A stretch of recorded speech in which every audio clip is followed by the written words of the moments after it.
Assalamualaikum warahmatullahi wabarakatuh. Baiklah, saya akan menjelaskan tiga materi atau tiga poin hari ini. Yang pertama adalah mengenai maksud atau definisi dari surat lamaran pekerjaan.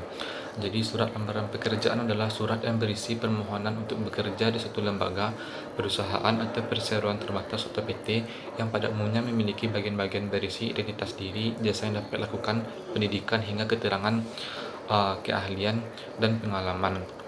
Lalu poin selanjutnya adalah sistematika surat atau cara penulisan surat. Yang pertama adalah menulis tempat dan tanggal surat pembuatan surat. Jadi langkah pertama yang harus dilakukan saat menyusun surat lamaran pekerjaan ialah menulis tempat dan tanggal surat tersebut dibuat.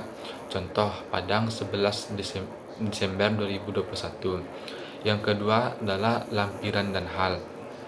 Memberitahukan berapa banyak lampiran yang disertakan. Misalnya lamaran dilengkapi dengan identitas dan kualifikasi pelamar sebanyak kurang lebih mungkin 4 lembar.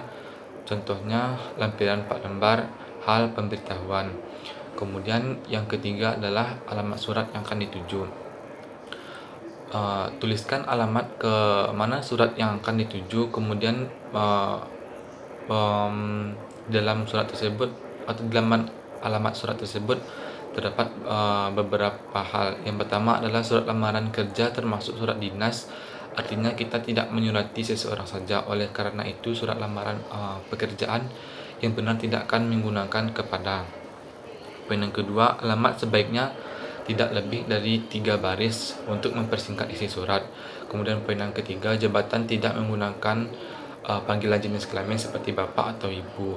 Kemudian poin yang keempat, keterangan teks atau jalan pada alamat tidak boleh disingkat. Kemudian poin yang terakhir adalah alamat surat bukan kalimat. Oleh karena itu jangan menggunakan titik di masing-masing akhir baris. Contoh, yang terhormat pimpinan PT A, Jalan Adinegoro nomor 12 Padang. Maksudnya yang terhormat titik pimpinan PT titik Sukamaju, Jalan Adinegoro nomor titik 12, Padang. Kemudian poin yang keempat, salam hormat dan pembukaan.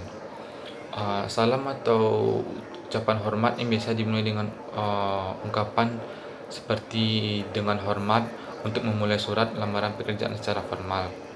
Contohnya, dengan hormat, berdasarkan info lowongan pekerjaan yang disebarkan melalui situs XX, saya bermaksud mengajukan lamaran pekerjaan pada Bapak atau Ibu pimpinan untuk menempati bagian akaun eksekutif di PT Sukamaju.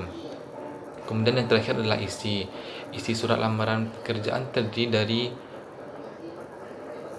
yang kelima, isi surat lamaran pekerjaan terdiri dari yang pertama, identitas diri. Dalam identitas diri berisi nama, tempat tanggal lahir, alamat, pendidikan terakhir, dan dapat ditambah hal lainnya sesuai keperluan. Contoh identitas diri itu nama, alamat Vicky Saputra, tempat tanggal lahir Payakumbuh 18 Agustus 2003, pendidikan terakhir SMA, alamat Jalan Adinegoro nomor 12 Padang. Yang ketiga, poin ketiga, maksud dan tujuan, berisi keterangan mengenai alasan pengirim atau pelamar untuk menulis surat. Kemudian yang terakhir dalam menyatakan lampiran. Lowongan pekerjaan akan meminta beberapa dokumen persyaratan meliputi seperti ijazah, kartu tanda penduduk, hingga pas foto dan sebagainya. Kemudian yang terakhir, penutup. Buatlah sebuah penutup yang manis dalam surat lamaran kerja. Jangan lupa untuk mengucapkan terima kasih. Contoh, demikian surat permohonan pekerjaan ini saya buat. Besar harapan saya untuk diberi kesempatan mengikuti seleksi wawancara agar saya dapat menjelaskan potensi yang lebih rinci. Atas perhatiannya saya ucapkan terima kasih. Salam yang ketujuh adalah salam penutup, tanda tangan dan nama lengkap. Tanda tangan dan nama lengkap terletak di bawah pojok kanan surat. Selanjutnya saya akan menjelaskan perbedaan surat lamaran pekerjaan inisiatif diri sendiri, dari iklan atau koran, dan dari teman. Perbedaan antara surat lamaran pekerjaan berdasarkan iklan dan inisiatif sendiri terletak pada keberadaan informasi pendukungnya. Jadi surat lamaran pekerjaan berdasarkan iklan atau koran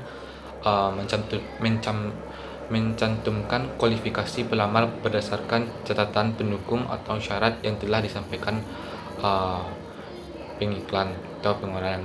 Sementara surat lamaran pekerjaan berdasarkan inisiatif pribadi hanya mencantumkan kualifikasi pelamar menurut pandangan pelamar tersebut dalam kaitannya dengan posisi yang dilamarnya, sehingga belum tentu sesuai dengan seluruh kebutuhan dari pihak pelaku usaha. Kemudian yang terakhir adalah surat lamaran pekerjaan dari teman, misalnya terletak pada bagian pembukaan setelah dengan hormat.